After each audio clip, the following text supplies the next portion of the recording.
Yo, welcome to the Den and Now. I don't like the way I said den. Jamaican. Yeah, I said D-E-N. Yeah, welcome Den and Now. to the Then and Now podcast with myself, Babatunde and... Me, Leonie Aleshe. Do you have any fears, Leonie? What do you know fear? what? The Bible says that God did not give me a spirit of fear, She's quoting but scripture. of power, of love, and of a sound mind. What does sound mind mean? Sound mind means that you're clear Nope. on what... No, please. Scholar, tell us. Self-control. Self-control. So discipline. Yeah, discipline. So you're clear on what you need to do. No, don't try and remix it. Why you're doing it. Why? Why? Scratch record. Vinyl player. God forbid any of your vinyl scratch. But yeah. Make sure of it. Make sure of it. But yeah, you're clear on what you're doing, and so you're consistent in your approach in doing it. I like the way you saved that. You turned that around. This is it. The reason why I asked, do you have any fears? Yeah. Is because in this day and age of parenting, there is a lot to fear because we're entering a new age of technology. And back in our day, we didn't have the type of technology we do now. You know? So do you have any fears as a parent, especially with things like AI? Take it away, Leonie Aleshe. So as you can tell, guys, in this episode, we're going to be talking about fear. The fear of different things in parenting. So just to touch on what you're saying, parenting in the age of AI. I think it's a little bit scary because we've not lived through this time before. Should you fear AI as a parent? From the recent articles and things that I've seen come out, to an extent, yes. Why? Don't you remember that story of that little boy that was talking to basically a bot and didn't realise? And the bot said, kill yourself so you can meet me. So he, Crazy. So stuff like that, yes. Scary. Stuff like ChatGPT, I use that. Do you know what I mean? I don't, Really? Oh, I've never used it. I've used it a couple of times and I can see how useful it is. But then at the same time, like what makes me fearful with it is your creativity, your thinking, your processing and stuff. Like how much faster can we all really go? But the Do you know what I mean? Why do I have to think anymore, man? It's hard. Okay, thinking is hard. Thinking isn't hard. Thinking isn't hard. Making a decision's hard. So you think in order to process and then make a decision, right? The decision making is hard. No, what I'm getting at is like, look, man's not trying to discover anything new, bro.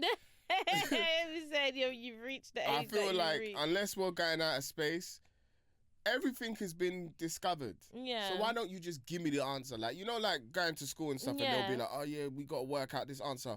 Why when you already know the answer? Is just it that tell thing me. of there's nothing new under the sun? There's just, again, with the Bible. I know, but I'm saying. I'm not saying it's bad. I'm just saying. What I'm trying to say is, this is what I'm trying to say. Everything present day, other than like new technology and certain things, everything has kind of been discovered. So, all of this, hey guys, guess what? Why am I guessing? There's no guessing. Tell me, blood. You get me? So up to an extent, I'm like, yeah, okay, AI is good for that. Just tell me the answer, man. I ain't got no time for this. If now we're talking about new things, like discovering this new untouched territory or whatever, right, now we got to like step cautiously and be like, all right, let's come together and understand this thing. But man's not trying to like work out this equation when the equation's already been worked out. Tell me the answer, rude boy. Yeah, like it may be new to me, but it's not new in general. No, it's not new in general. Just educate me just as opposed to testing me. Yeah. What do you think? I don't know. What do you know? And there's tell me one that. answer, so just tell me what Just it tell is. me what the answer is, blood. Yeah, I hear you. But then that's the kind of stuff that I worry about. So as an example, like our children doing their homework and things like that, I personally wouldn't want our child to use, as an example, ChatGPT to do their homework. Way. I would want them to use their brain, like actually process the information, like think about it logically and come to a conclusion based on what you've thought about and worked out. Does that make sense? Not just the answer that you've been AI given. is so cool. Yeah. Isn't it? It's everything we grew up watching in all of these like sci-fi films. Yeah. Right. Where you they know everything and where like it's like this computer, this mega computer. Yeah. Like that just knows all the answers to this and can predict this and based on like predictability and maths and like this computer, like you've watched iRobot. It had the AI supercomputer, was it Vicky or something like that, that was just like, yo, based on this blah blah blah blah blah, you man just need to stay at home for like 2 weeks, everything will reset itself and everybody cool. That stuff is kind of cool, but it's also a bit scary because, again, if you have a supercomputer, this is me on my conspiracy thing now. You have a supercomputer that knows everything. This computer could be like, you know what? Boom, here's what I'm going to do. Man's going to ginnels these humans, innit? I'm going to tell them, it's about to, like, there's going to be like a doomsday thing. These times, nothing's going to happen. Me and my other super bots were just busting up in like behind the scenes and ting. Because it can, like, and that's what I think. I think like how far is too far? Do you know what I mean? Until we no longer have any mental processing. Freedom, really. And I get it. I no freedom. I get it because it takes a lot of the decision making out of the day to day. And a lot of the thinking, which takes a lot of energy, Yeah. But at the same time, it is concerning for our children to be outsourcing, like their homework and stuff like that. And to be fair, I didn't have that, and I think we did. Yeah, well, to an extent. All my homework would have been. I would have actually done my homework. All I have to do is, what's the answer to this equation? And it just gives me it. Yeah. How did you do that, Babatunde? No, man, guessed. No, not guessed. I worked it out. I didn't work out nothing. Come on, AI. But then also, like, critical thinking is something that stops. Do you know what I mean? Like, if we had that just told to us, we wouldn't have thought about it and really understood. Do you know what I mean? Like, how we got to the answers that we got to. It's true, because AI can't save you in a shootout. No, why do you want to be in a shootout? No, I'm just saying that you can't be pulling out your phone. What should I do now? Waiting for the right signal. Like, there's no Wi-Fi. And then you get some, and it's just like, run. Yeah, like I don't think in real life, as in physically, is something that helps you. Do you know what I mean? Yeah, sat behind a computer, that may, but in terms of like real life and your physical like ability and your mental ability to process and make decisions on the spot, you're not always going to have that. So I don't think it should be something that children depend on at all. Should toddlers talk to AI? Absolutely not. Yeah. They can't even talk, so why they? No, like I'm talking about that can say like words. No, just no. They should never be interacting with robots. No. Or anything. Yeah, I totally agree. I don't think they should. There's no purpose. You're not interacted with a real person. Yeah, there's no purpose for it. Yeah. No. I totally agree. I think it's wrong. Yeah. Our son talks to our TV, yeah. which annoys me. Is that AI? Technically, because he'll be like, "What's the time?" And I get so mad when he does that, because I'm just like, hold on a minute. There is a clock right there.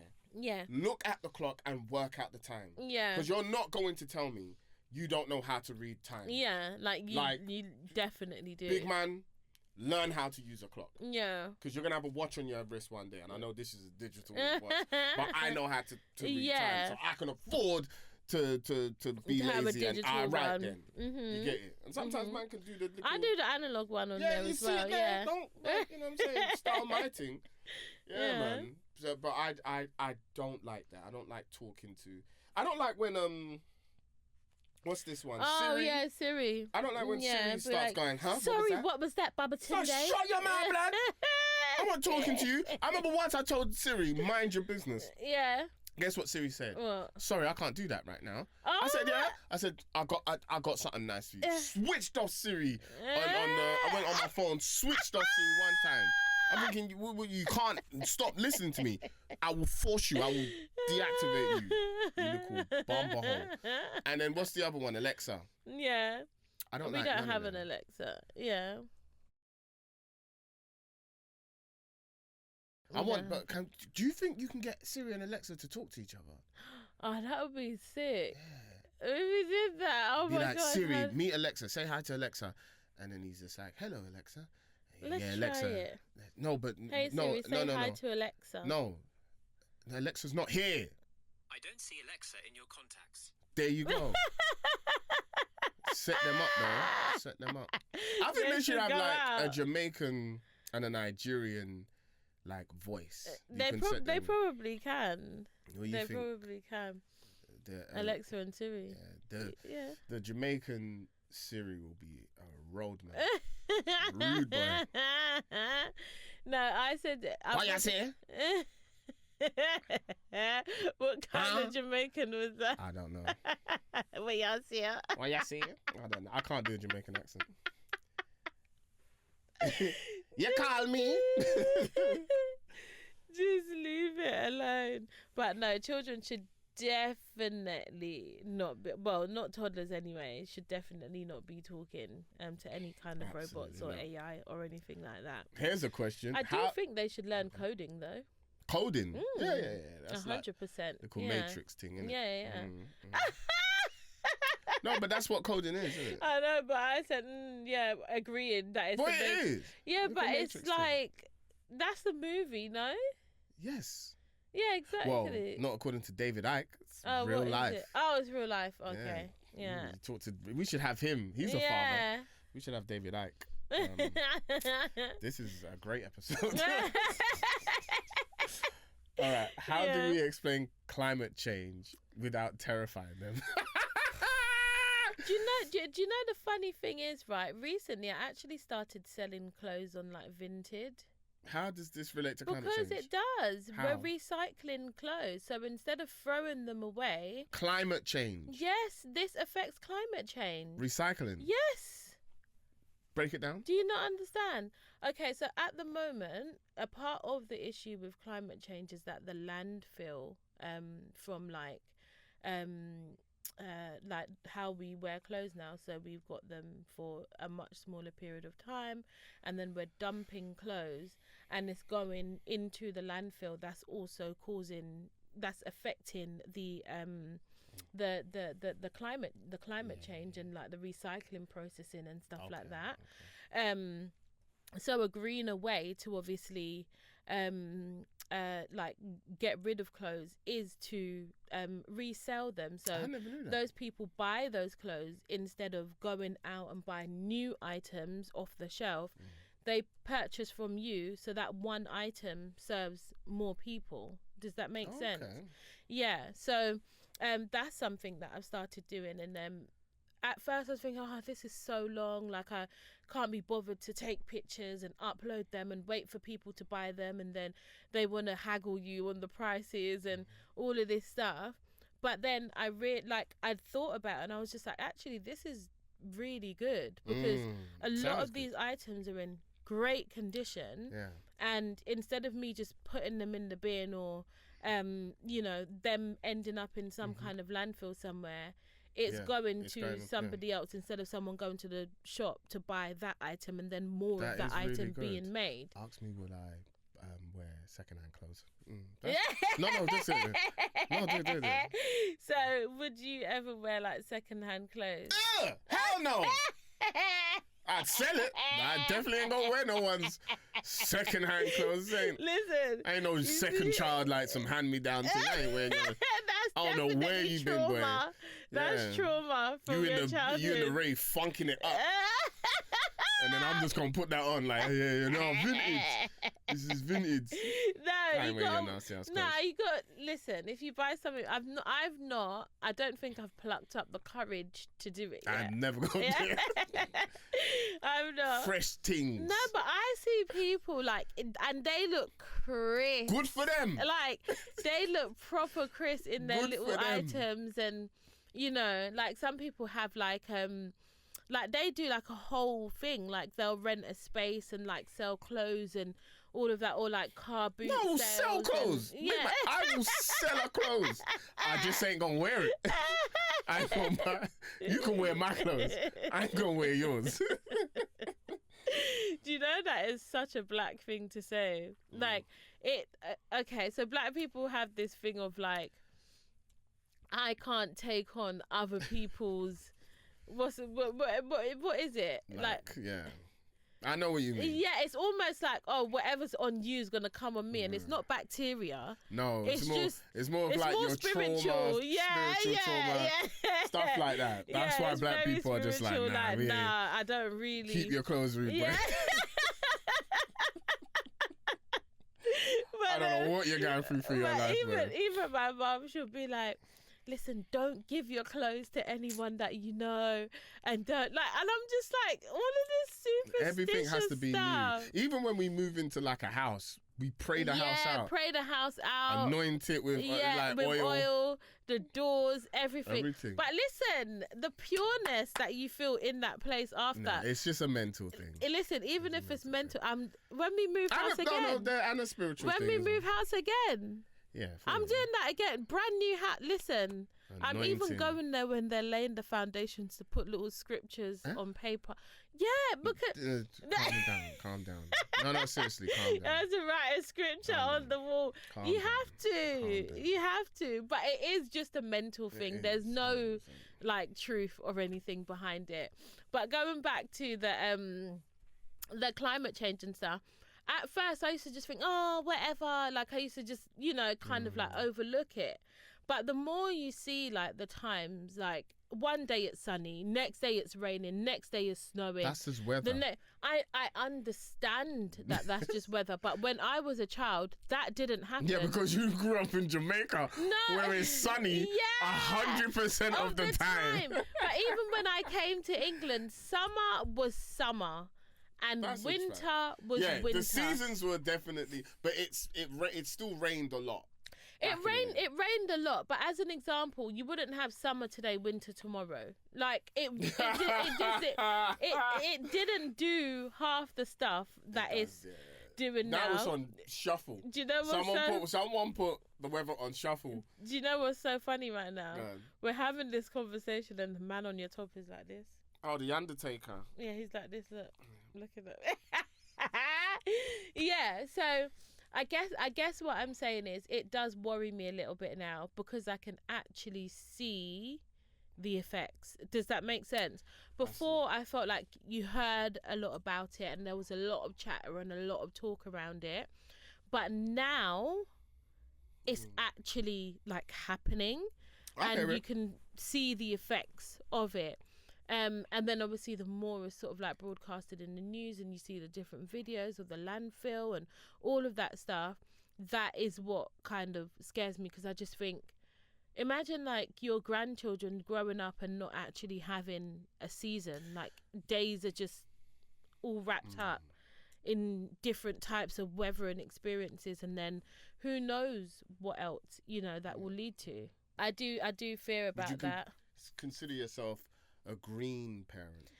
I'm not a green parent because I just feel like so much of parenthood is kind of like, I don't want to say survival because, I'm not just surviving, but it's the trenches. Like on a day to day, like you're battling with decision fatigue, dealing with children that are more times defiant to what you've got to say, You know, they have a mind of their own. They have things they want to do. They've got decisions that they want to make, and you know, things that they want to do, and all of that. You're so consumed with, you know, the everyday. To my belly. My belly is making some mad sounds. Really?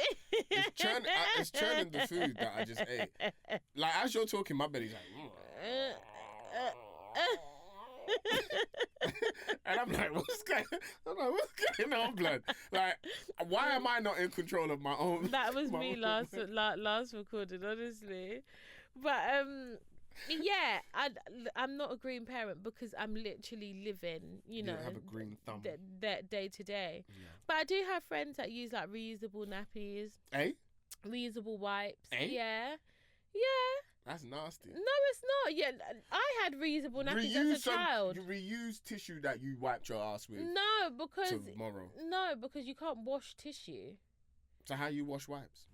You sanitize. You wash them and sanitize them in the machine. Well, I'm gonna start doing that with toilet paper. No, you can't do it with toilet paper. Well, why can't we use the wipes? It's for babies. I'm a baby. I'm a baby boy. I'm still a baby boy, so. No. But yeah, I've got friends that use reusable nappies. They're actually really good, those reusable nappies. Big man, we don't even use the same underwear 2 days in a row. Yeah, but you wash them. No, reusable nappies are washed each time they're used, not... Like, you don't just take them off and put them what back on. What are they made of? It's like non-stick... Is it like non-stick nappies or No, something? it's like cloth inside, I suppose. And then obviously you empty whatever you need to in the toilet, and then you wash it. Just tell your baby go toilet then. No! Take the baby toilet. But no, it's actually really good. And then what other things? So my focus is more like avoiding like food wastage and stuff like that. Because I think all of that plays into it as well. Absolutely. So packaging and all of that. So I tend to kind of like, you know, cook the exact amount of what we need. I buy the exact amount of what we need so that we don't have loads and loads of stuff going into the bins and stuff like that. I also try to use refillable things as well, so stuff like hand washes and all of that, refillable things. So I think yes, there are slight changes that I've made, being a lot more conscious of it. To think of though, isn't it? Yeah, it is. But then once you do some of it, it becomes almost like an autopilot as well. Let me tell you something about recycling that gets on my nerves. Oh, yeah, go on. I know what you're going to say. If councils want us to recycle more, they need to provide bigger recycling bins. Yes. Because it makes no sense. This little tub of... What am I going to do with this? These times, Amazon will be sending like the biggest boxes for the smallest items. I'm sure someone at work just thinks that night, like, hey, this shift is long.